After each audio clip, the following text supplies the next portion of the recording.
We're often told that certain beliefs and actions based on those beliefs are held and performed by a minority when it comes to Muslims. Is this true? If so, what percentage of a minority hold these beliefs? And how does that transfer over in terms of numbers? This is Muslim Minorities, the Facts.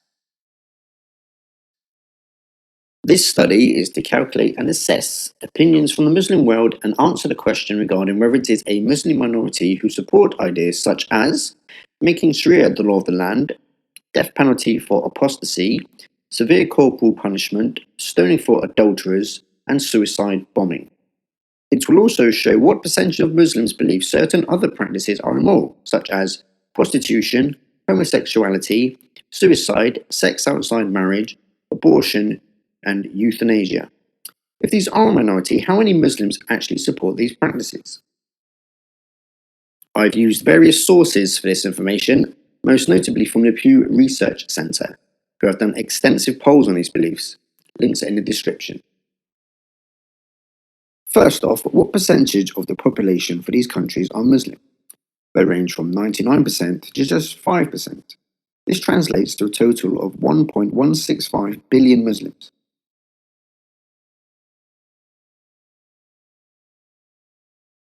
There are 8 significant countries which I could not find any figures for regarding their beliefs and opinions, who all have at least 99% population of Muslims.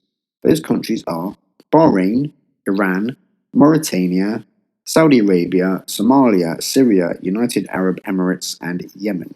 Those 8 countries total a further 180 million Muslims.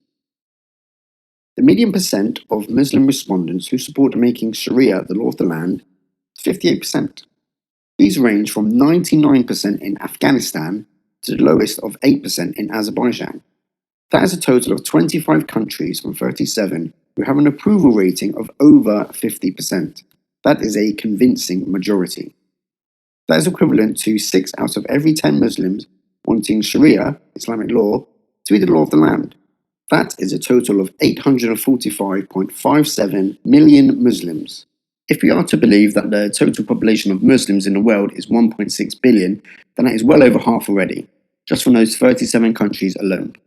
The median percent of Muslim respondents who support Sharia, who also support the death penalty for apostates, is 38%. This is as high as 86% in Egypt. 6 of the 20 countries have a majority supporting murdering those who leave Islam. For every 10 Muslims, nearly 4 of them support murdering apostates. From just those 20 countries, the total is just over 358 million Muslims. That is more than the entire population of the United States who support murdering apostates. This is a minority, but when this minority have such large numbers, it is a daunting minority who support this. There are 13 Islamic countries who have state laws against apostasy, 10 of those which have execution laws, with the other countries either having imprisonment, removal of inherency, or a fine, just for not being a Muslim any longer. These are not insignificant numbers. Median percentage of Muslim respondents who support severe corporal punishment for criminals, 55%, a majority. So 8 of the 14 countries have a majority supporting this, with the lowest rate of support being 31%, the lowest. Just from those 14 countries, that works out to just under 240 million Muslims supporting these severe punishments. A quote from the study reads, "Among those who want Sharia to be the law of the land, in 10 of 20 countries where there are adequate samples for analysis, at least half say they support penalties such as whippings or cutting off the hands of thieves and robbers." The median percent of Muslim respondents who support Sharia, who also support stoning as a punishment for adultery, 51%, another majority. Even the lowest support in Bosnia is 21%, with the highest in Pakistan being 89%. From just these 21 countries, at least 438 million Muslims think that adulterers should be stoned to death. The median percent of Muslim respondents who support suicide bombing in defense of Islam, 16%. This is an interesting one because it seems relatively low at 16%, but Palestinian territory has 40% support for suicide bombing. All in all, from just those 20 countries, that's over 138 million Muslims support blowing themselves up in order to kill others, which, as we all know, is mostly innocent victims and bystanders, like those at airports or in shopping malls or on beaches. Over 138 million. That is more than double the entire population of the UK supporting suicide bombing. The median percent of Muslim respondents who believe the following acts are immoral. This is a tricky one because it might seem a tad unfair to pick on Islam when Christianity also has a lot of people who will also find these acts immoral, and even those with no religion at all. But when you think of how Muslims want these acts they perceive as immoral to be dealt with, i.e. with having you murdered, then it's entirely relevant. So just under 88% of Muslims think being gay is immoral.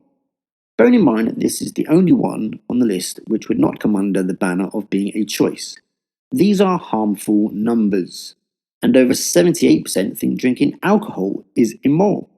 It also seems strange to me that nearly 70% of Muslims think euthanasia is immoral, but yet many of them are totally fine with supporting blowing up innocent people as well as themselves. So there you have it. Not only are there many myths about it only being a minority, the statistics also show that when it is a minority of Muslims who support these acts, that these are vast numbers who do so. Have I missed anything out? Are you an Islamic apologist who wants to defend these acts of barbaric and inhuman practices? Let me know in the comments.